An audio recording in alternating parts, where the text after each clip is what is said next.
सकाळी नदीचं पाणी बघून आलोत आणि आमचं ठरलं की आज सगळ्या रानात फिरून यायचं. मग मी, रोहित, सूर्यकांत, युवराज आम्ही सगळे रानात निघालो. सुरुवात आपल्या विहिरीपासून केली. विहीर पाण्याने गच्च भरली होती. रात्रभर पाऊस पडत होता, त्याच्यामुळे विहिरीला पाणीच पाणी आले होते. त्याच्यानंतर प्रवीणच्या विहिरीकडे गेलो.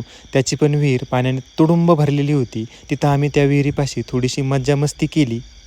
तिथून सूर्यकांतला मोर दिसला म्हणून तो त्या मोराच्या पाठीमागे पळत होता. त्यानंतर आम्ही कुंडाच्या तळ्यावर जायचं ठरवलं. मग आम्ही तळ्यांच्या भिंतीवरून वाट काढत झाडाझुडपातून तळ्यापर्यंत पोहोचलो होतो. हे तळं डोंगराच्या पायथ्याशी आहे. हे तळं तुडुंब पाण्याने भरलं होतं. त्यानंतर थोडंसं वारा आला आणि वाऱ्याने माझ्या छत्रीची अवस्था कशी झाली ते बघू शकता.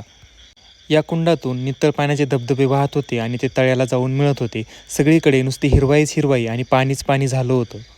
डोंगरावरून खूप लांबपर्यंत सगळं हिरवं हिरवत दिसत होतं आणि सगळ्या शेतांमध्ये पिकांमध्ये सगळं पाणीच पाणी झालेलं होतं. ही तुटलेली छत्री हातात घेऊन आम्ही सगळ्या डोंगर फिरून आलो. त्यानंतर गेलो शेतात. सूर्यकांतच्या शेतातून एवढं पाणी वाहत होतं. अतिवृष्टीमुळे झालेलं नुकसान थोडंसं बाजूला ठेवून या पावसाचा पाण्याचा आनंद घेणं हे एक मनाला बरं वाटलं.